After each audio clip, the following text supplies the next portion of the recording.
So hey guys, you're hearty welcome in the Comic Teller.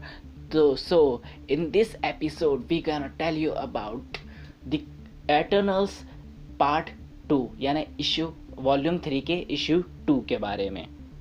तो इससे पहले आपको इशू 1 के बारे में नॉलेज होनी चाहिए और इशू 1 का ब्रेकडाउन हमने जिसमें करा है उसके लिंक अभी ऊपर शो हो रही है, तो पहले जाके उसे देखो और फिर इसे देखो। और जैसा कि मैंने आपको बोला था, हम लोगों को सिर्फ एक मोटिवेशन की ज़रूरत चाहिए, जो है आपका लाइक, शेयर और सब्सक्राइब। और जैसा भी हो, अच्छा बुरा या फिर कुछ भी जैसा लगा हो, वो एक बार कमेंट कर दो।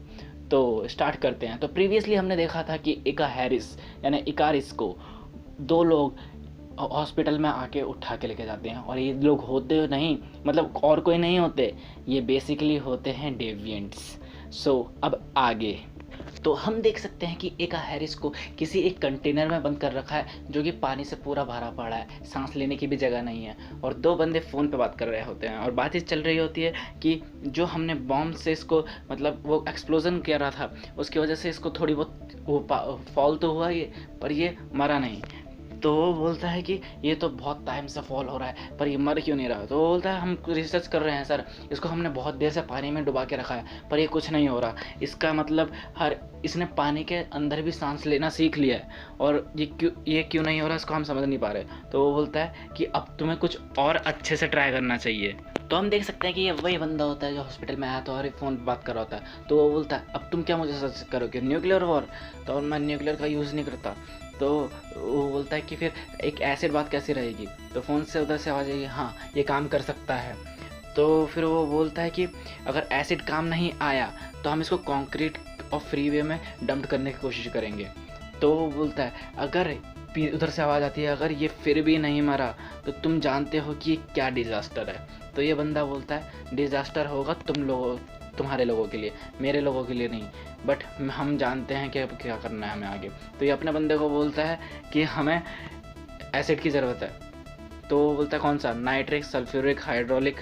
तो बोलता है बस इसको बाहर निकालो और हमें वो करने की ज़रूरत है। तो वो बोलता है कि हम इतना सारा एसिड कहाँ से लाएंगे। तो वो बोलता है इंटरनेट से। तो फिर वो बोलता है अब स्टार्ट भी करो, कितना टाइम लगेगा तुम्हें एक बंदे को किल करने में। तो अगला सीन दिखाते हैं मार्क, जो हॉस्पिटल से निकल रहा होता है और उसको भी हेलुसिनेशन स्टार्ट आने लग गए होते हैं जब से वो बड़ा बंदा निकला था।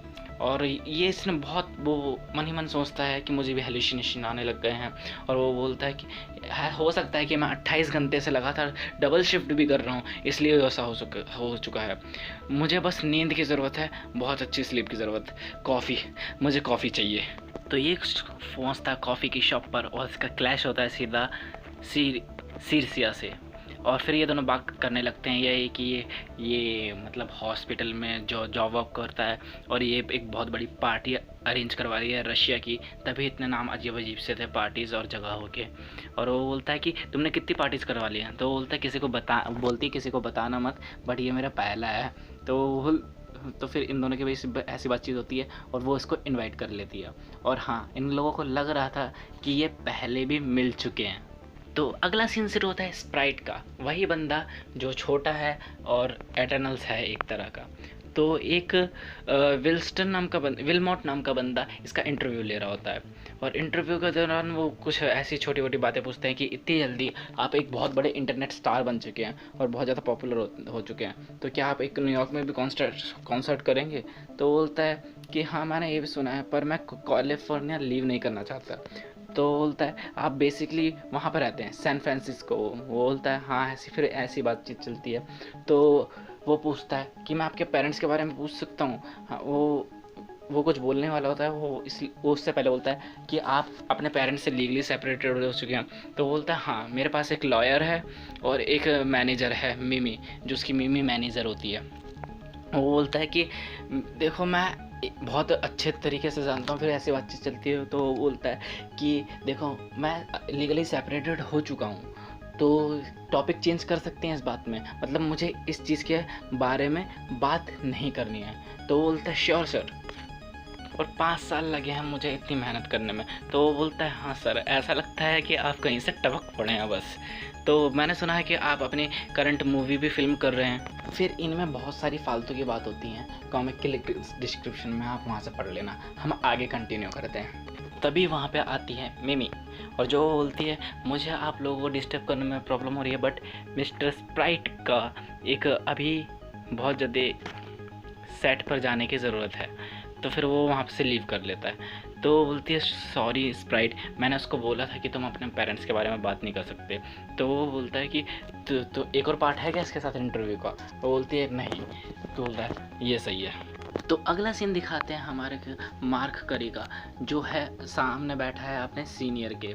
और सीनियर बोलता है कि क्या मतलब रॉरी बिल्डिंग पर एक बॉम्ब ब्लास्ट हुआ था, उसका एक सर्वाइवल बचा था और तुमने किसी 2 बंदों के हाथों में उसको दे दिया। तो बोलता है यस सर। तो बोलता है क्या तुमने उनकी आईडी भी चेक करी थी जो उसको क्लेम करने आए थे, और बस तुमने एक ट्रैंक्विलाइजर लगे हुए बंदे को उनको दे दिया? तो बोलता है यस सर। तुम्हें नहीं लगता कि स्ट्रेंज है? तो बोलता है सर कि उन्होंने बोला था कि मैं इसकी फैंटेसी का एक हिस्सा हूँ, और वो लोग उन लोगों को डर था कि मुझे भी तकलीफ़ पहुँचा सकता है। तो फिर वो बोलता है कि मैंने अपने 35 साल के करियर में ऐसा वैसा ही, फिर ऐसी बात चल रही होती है, तभी सब चीज़ें पॉज हो जाती है और उसको आवाज़ आती है कि मार करी मुझे सुनो, ये लोग मुझे मारने की कोशिश कर रहे हैं, तुम्हें इन लोगों को रोकना पड़ेगा। Help me please, help me, I don't know how much longer I can last. तभी है ना वो बोलता है मिस्टर करी तुम ठीक तो बोलता है सॉरी सर मैं ठीक हूँ।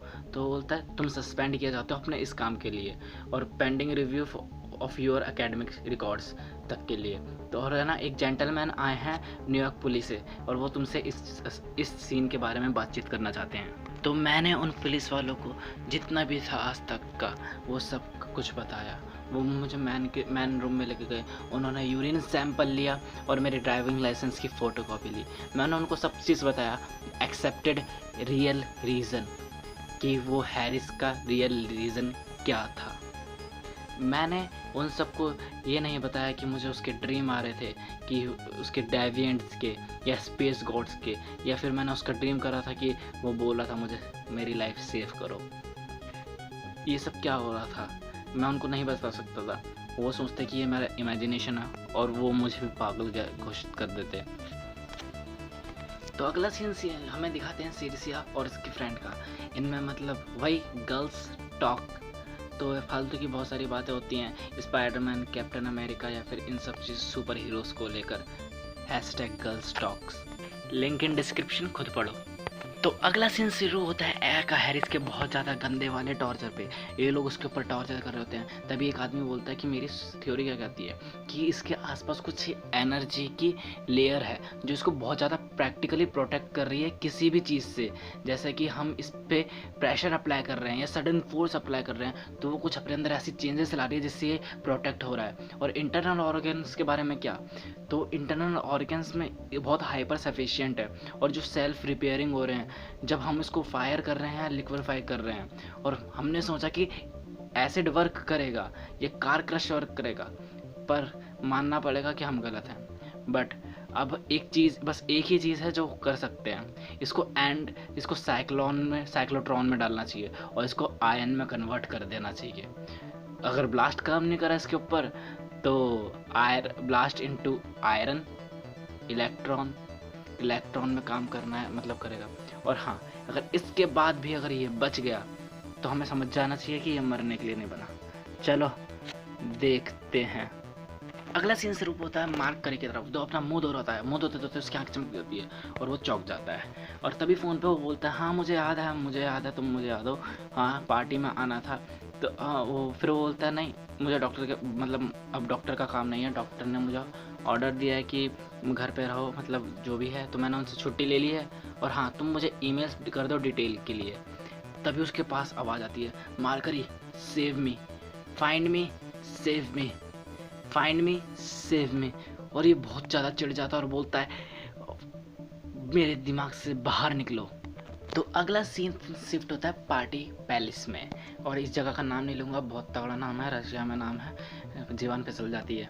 तो अगला सीन शिफ्ट होता है पार्टी की तरफ और पार्टी में आई होती है थीना भी, मतलब जो एक डॉक्टर थीना है। साइंटिस्ट है और ये अपने हस्बैंड के साथ भी आई होती है। और तो पार्टी के अंदर का सीन हमें दिखाते हैं कि मिस्टर करी से सीरसिया मिलती है और वो बोलती है अगर कोई पूछे तुम्हारे बारे में तुम बोल देना तुम मैगजीन के एडिटर हो और एक मेरे ऑर्गेनाइज़र के क्यूट फ्रेंड भी हो। तो बोलता है कौन सी मैगजीन? तो वो बोलती है फॉरेन पॉलिसी मंथली। तो बोलता है मैं तो नहीं हूँ, तो फेक इट। तो फिर ये निकल जाती है अपने काम पर। तो इस पार्टी में होते हैं सारे पॉपुलर लोग, मतलब बहुत अमीर लेकर एडिटर्स से लेकर और मतलब डॉक्टर्स और साइंटिस्ट तक। तो और इस पार्टी में होते हैं कुछ जेनेटिक मॉडिफिकेशन हीरो जो कि अभी पर्टिकुलर तरीके से रजिस्टर्ड नहीं हुए हैं, अनरजिस्टर्ड हैं। और वहाँ पे आता है मिस्टर ड्रग का चेला और वो बोलता है सर आपके लिए एक कॉल है। तो ड्रग बोलता है अपने असिस्टेंट से कि मुझे लगता था कि फॉरेन पॉलिसी मंथली मैगजीन का एडिटर एक विभूतिया होगा और हाँ वही निकला और इसकी कंट्री पूरी विभूतियों की है। तो तुमने सारे साइंटिस्ट को ले लिया? तो वो बोलता है नहीं बस एक रह गई, ये थी ना। तो बोलता है सब ठीक है। तो हमने सारा पैसा ले लिया है, तो सारे गार्ड पोजीशन पे हैं और हेलीकॉप्टर भी कुछ देर में आ ही जाएगा और स्पीच होने के बाद हमें सब कुछ मिल लेकर और सब लोगों को हॉस्टेज बन जाएंगे ऑफिशियली तरीके से। तो तुमने गार्ड को चूज़ कर लिया है? तो वो बोलता है हाँ सर गार्ड को चूज़ कर लिया है, वो रशियंस हैं और वो सोचते हैं कि एक रशियन सीक्रेट सर्विस के लिए वो लोग काम करते हैं। तो यहाँ पर थीना और थॉमस जो उसका पति है वो एक बंदे से बातचीत कर रहे होते हैं। तो ऐसी बातें चलती हैं सुपर हीरोज़ और टोनी स्टार्क और स्टार्क इंडस्ट्रीज़ के बारे में। और फिर यहाँ पर एक सीन आता है जहाँ पर हमें डॉक्टर मार्क और वो सेरिसा दोनों मिलते हुए दिखाई देते हैं और थॉमस होता है बहुत ज़्यादा नशे में। और फिर वो बोलता है कि क्या नाम था, डॉक्टर मार्क बोलता है कि मैंने इसको ऐसा लगता है कि कहीं पर पहले देखा है, मतलब जो डायरेक्टर होता है सब चीज़ों का जिसने ऑर्गेनाइज करवाई थी पार्टी। तभी थॉमस वहाँ पे आके बोलता है एक्सक्यूज़ मी मेंस का रेस्टरूम कहाँ पे होगा? तो वो बोलती है बस नीचे हॉलवे में लेफ़्ट की तरफ पे। तो वो बंदा जैसे ही निकलता है तो गलती से दूसरा रूम ओपन कर देता है और वहाँ पे होते हैं असासिन्स, बहुत सारे असासिन्स और वो लोग बहुत डर जाते हैं। तो वो सब लोग उसको शूट कर देते हैं, मतलब बंदा ख़त्म, tata bye bye, game over. और तभी सीरिया खड़े होकर चिल्लाती है लगता है हमको कुछ फायरवर्क्स मिले हैं, मतलब ये लोग समझते हैं फायरवर्क्स हैं। और वो बोलती है हाय मैं हूँ सीरिया और आप मुझे फाइंड कर सकते हैं party by sirius.com पर, और फिर वगैरह वगैरह वगैरह, फिर बहुत ज़्यादा वगैरह वगैरह वगैरह। तभी एक आवाज़ आती है this is a hostage situation. तो हमें देखने को मिलता है कि सारे जितने भी असासिन्स होते हैं, मतलब जितने भी वो होते हैं गार्ड्स, वो सारे आ चुके हैं सबको बंदी बनाने के लिए, मतलब हॉस्टेज बनाने के लिए, वो वाला बंदी। ओके, तो फिर ये लोग सबको बोलते हैं कि सेंटर में आओ और हम लोगों को तुम्हें बंदी बनाना है। और तभी वहाँ पे जो एम्बेसडर होता है वो बोलता है ये सब क्या हो रहा है? तो फिर ड्रग बोलता है सर पता नहीं, बट जो जैसा ही कहते हैं वैसा करिए। तो वो बोलता है कि मैं एम्बेसडर हूँ, तुम्हारी क्या डिमांड है बताओ मुझे, तुमने सबको हॉस्टेज क्यों बनाया? तो बोलता है हमारी डिमांड है कि shut up and get into the centre of the, मतलब जो भी ये है कैसल वगैरह। हाँ, तभी मतलब सबके घोड़े लग चुके हैं अब। और थीना बोलती है क्या वो, मतलब वो शॉट थे, फायरवर्क्स नहीं थे। थॉमस कहाँ है? ओ गॉड, मतलब बंदी का पति मर गया और सिर्फ oh God they are in trouble. तभी सीन शिफ्ट होता है हमारे एक आईआरएस, मतलब बहुत ज़्यादा टॉर्चर हुए बंदे पे, उसकी आंख खुलती है और वो बोलता है they are in trouble I have to help them. और उसकी आंख खुलती है तो जो भी वहाँ पे खड़ा होता है हैं वो बोलता है नो सॉरी। तो बोलता है हमको यूनिमाइंड, हम अगर यूनिमाइंड से कनेक्ट हो गए, मतलब अभी भी हम में से 4 जिंदा हैं, तो यूनिमाइंड से हमें कनेक्ट होना पड़ेगा। यूनिमाइंड बेसिकली एक ऐसी कंडीशन है जहाँ पे ये लोग एक दूसरे से कनेक्ट होकर बहुत ज़्यादा पावरफुल, बहुत ज़्यादा हद से ज़्यादा पावरफुल चीज़ क्रिएट कर देते हैं, मतलब एक अलग ही बीइंग बहुत ज़्यादा पावरफुल, हद से ज़्यादा एक दूसरे से माइंड से के थ्रू कनेक्ट करके। और जब ये ऐसा करते हैं तो उनको एक साइड इफ़ेक्ट होता है कि इनकी याददाश्त चली जाती है। तो वो बंदा बोलता है it's not going to happen. तभी एक आयरिस बोलता है कि भाई तुम लोग हो कौन और तुमने ये क्या कर रहे हो तुम मुझे? तो बोलता है हम ह्यूमैनी टेरेंस हैं, और वो बोलता है कि तुम किसके लिए काम कर रहे हो बताओ, और तभी वो लोग ब्लास्ट कर देते हैं और वो बंदा पूरा का पूरा बंदा वेपराइज्ड हो जाता है। तो अगला सीन शिफ्ट होता है हॉस्टेज सिचुएशन पे, जहाँ पे वो बोलता है मन में, मतलब डॉक्टर अपना मन में बोलता है कि सब कुछ ठीक हो जाएगा सरसी, तो वो भी मन में बोलती है नहीं कुछ ठीक नहीं होगा, ये लोग मेरी पार्टी में वो भी गन लेकर, ये ऐसा एंड तो नहीं होना चाहिए था, बट तुमने ये सब कहा इसलिए तुम मुझे, तभी मैं तुम्हें लाइक करती हूँ। तो वो बोलता है कि एक मिनट, फिर वो मन में ही बोलता है एक मिनट, तुमने ये बोला क्योंकि ये मुझे सुनाई दिया, ओ तेरी ये क्या हो रहा है मुझे। वहाँ पे सब छत का सीन दिखाते हैं, वहाँ पे चॉपर आ चुका है और वो बंदा उस माइक्रोफोन पर बोलता है कि चॉपर आ चुका है, साइंटिस्ट को उठाओ और सबको मार दो। तो फिर वहाँ से आवाज़ आती है वो ड्रग का क्या, तो बोलता है मैंने कहा साइंटिस्ट को उठाओ और सबको मार दो, और फिर वो लोग साइंटिस्ट को उठाने लगते हैं। तभी इन दोनों में लास्ट सिचुएशन देख के कुछ प्यार भरी बातें होने लगती हैं, और फिर वो लोग बोलते हैं फायर करो, तभी सब लोग फायर कर देते हैं और एकदम टाइम स्लो हो जाता है। मुझे लगा था, मुझे ये तो पता था कि स्ट्रेच में हर चीज़ स्लो हो जाती है, पर स्ट्रेस में एक चीज़ इतनी स्लो हो सकती है ये नहीं पता था कि वो रुक ही जाए। ऐसा लग रहा है कि मैं फिर से कोई ड्रीम देख रहा हूँ जिसमें एक वर्ल्ड पूरा फ्रोज हो चुका है। तभी उनमें से वो एक गन को छूता है और बोलता है इट्स हर्ट्स, मैं इसके लिए ड्रेस्ड अप नहीं हूँ, मुझे कुछ ऐसा चाहिए जो बहुत ज़्यादा हाई स्पीड में हो और कुछ झेल भी ले और कुछ लाइट वेट भी हो और पूरी आर्मर को कुछ ऐसा, और तभी उसके ऊपर एक ड्रेस सी बनने लगती है और है ना, फिर वो ख़त्म सी हो जाती है। वो बोलता है एम आई हेलुसिनेटिंग, शायद मुझे हेलुसिनेटिंग हो रही है, पर मुझे कुछ ना कुछ करना ही पड़ेगा इन सब लोगों को बचाने के लिए। तो बोलता है कि ना तो मैं इन सबको यहाँ से वहाँ उठा सकता हूँ क्योंकि काइनेटिक एनर्जी बहुत सारी हो जाएगी और मैं इन लोगों को चोट लग जाएगी, और ना ही मैं इन सारी बुलेट को रोक सकता हूँ क्योंकि इनमें भी बहुत ज़्यादा काइनेटिक एनर्जी है, मुझे कुछ मतलब बहुत ज़्यादा गर्म है ये, तो मुझे सोचना पड़ेगा, मुझे बहुत जल्दी कुछ सोचना पड़ेगा।